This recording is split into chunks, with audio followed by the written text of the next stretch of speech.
الشيطان الرجيم لقد جاءكم رسول من أنفسكم عزيز عليه ما عنتم حريص عليكم بالمؤمنين رؤوف رحيم صدق الله وصدق رسوله النبي الكريم.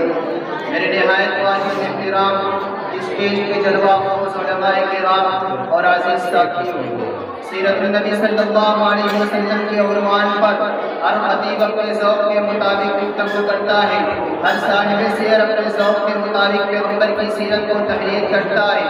بعض لوگوں نے پیغمبر کی سیرت کو نثر کی صورت میں بیان کیا ہے، بعض لوگوں نے پیغمبر کی سیرت کو نظم اور اشعار کی صورت میں پیش کیا ہے۔ علم و ادب کا ادنا سا طالب علم اپنی ناقص علم کی بنا پر اپنے پیغمبر صلی اللہ علیہ وسلم کی سیرت کے مختلف گوشے عرب شعراء کے کلام کی روشنی میں اختصار کے ساتھ پیش کرنے کی کوشش کروں گا۔ اب جل مجدہ مجھے حق اور شرح صدر کے ساتھ بات کرنے کی توفیق عطا فرمائے۔ اب جل مجدہ نے پیغمبر کو پیدا کیا اور اس کے لیے انتخاب کیا قبیلہ قریش کا۔ قبیلہ قریش کے بارے میں حضرت ابن عباس رضی اللہ عنہما سے ابن نجار نے تاریخ میں لکھا ہے، ایک مرتبہ عمرو بن عاص نے مجھ سے پوچھا، بتائیے آپ قریش کے سب سے بڑے عالم ہیں، بتائیے میرا پیغمبر کس قبیلے سے تعلق رکھتا تھا؟ ابن عباس نے کہا قریش سے۔ عمرو بن عاص نے کہا بتائیے انہیں قریش کیوں کہا جاتا ہے؟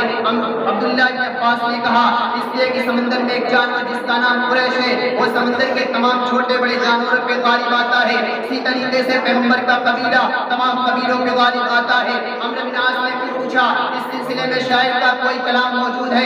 عبداللہ بن عباس نے کہا ہاں شمر بن عمیر کہتا ہے وقریش هي التي تسكن البحر بها سميت قریش قریشا۔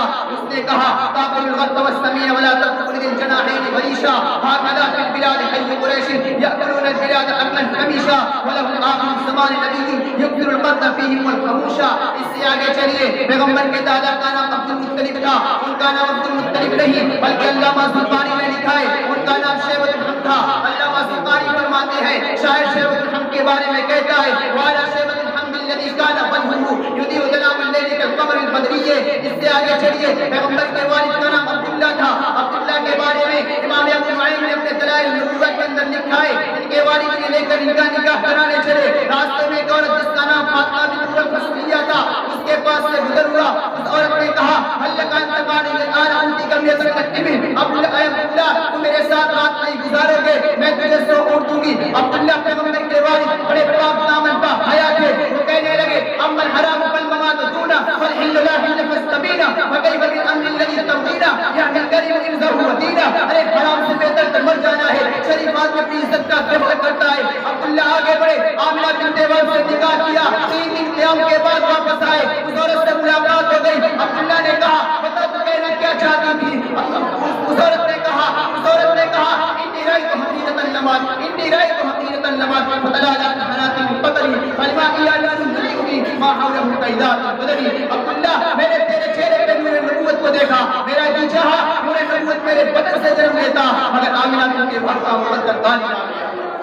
اس سے آگے چلیے، پیغمبر کبھی دنیا میں تشریف نہیں لائے تھے، ابھی ماں کے پیٹ میں تھے۔ آن لائن میں اس کا علمی رحمہ اللہ فرماتے ہیں ایک ایک پیغمبر کا الہام، ایک ایک پیغمبر کا معجزہ، پیغمبر کی ولادت سے پہلے بلا قیادت جو واقعہ پیش آئے اسے پیغمبر کا الہام کہتے ہیں۔ ابرہہ کعبہ گرانے آیا، عبد المطلب نے 200 اونٹ پکڑ لیے، عبد المطلب نے اونٹوں کا مطالبہ کیا، ابرہہ کہنے لگا وہ عجیب آدمی ہے اونٹوں کا مطالبہ کر رہا ہے۔ عبد المطلب کہنے لگے انا رب الابن والبیت ارے میں اونٹوں کا مالک ہوں، کعبہ کا مالک بولتا ہے وہ خود اس کی حفاظت کرے گا۔ عبد المطلب 200 اونٹ لیے خانے کعبہ کے طرف نظر کیا، عبد المطلب پیغمبر کے دادا خانے کعبہ کا گلا پکڑ کر دعا کرنے لگے۔ شاعر نے یوں بیان کیا اللهم ان المرء يمنع اللهم ان المرء يمنع لحظ من حالك وانصر على آل السليم وانصر على آل السليم واعطيهم يوم آلك جد جميع بلادهم والفيل كي يسوع عيالك لا يعلمن سليمهم لا يعلمن سليمهم وبحال مدن بحالك عمل حماق لكيدهم جهل الغمار جلال۔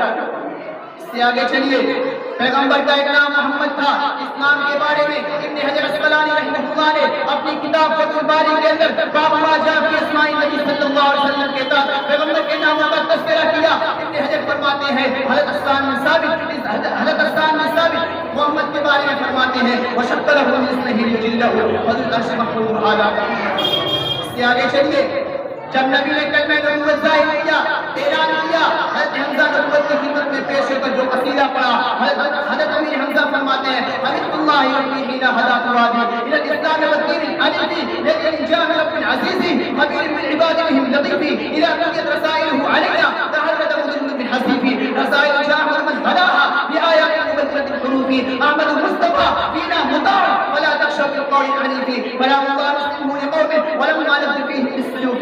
اس سے آگے چلیے میرا نبی مدینہ جا رہا ہے، ام معبد کے خیمے پر اپنی ضروریات کو پوری کرتا ہے. ادھر ابو معبد خیمے کی حالت بدلی ہوئی دیکھتی ہے، ادھر غیب سے آواز آتی ہے، ادھر غیب سے آواز آتی ہے، ادھر غیب سے آواز آتی ہے. ہائے ہائے کیا خوبصورت انداز اور شاعر نے نقشہ کھینچا ہے. وقت کی قلت کی وجہ سے میں ساری باتیں چھوڑ رہا ہوں، ایک واقعہ بیان کر رہا ہوں. اس واقعہ کو حافظ امام الدین نے تفسیر کے اندر لکھا ہے، شیخ زین الدین مرادی نے خاطب النصرہ کے اندر لکھا ہے. وہ واقعہ حضور کی ولادت سے 800 سال پہلے کا ہے. طبہ کا بادشاہ شاہ طبہ حضور کی حضور جس مکان پر تشریف لایا موجود کے مکان پر ابو ایوب نے ایک عریضہ پیش کیا. اس نے کیا خوبصورت انداز میں شعر لکھا تھا. شہید والا احمد انہ رسول من اللہ بارک لسانی ولو لد عمری الى عمره لكنت وزيرا له قبل امري وجاءت بالسيف اعداءه وفرشت عن صدره كل غم. میں نے چند بار اپنی تقریر کو ختم کرتا ہوں. ہمارے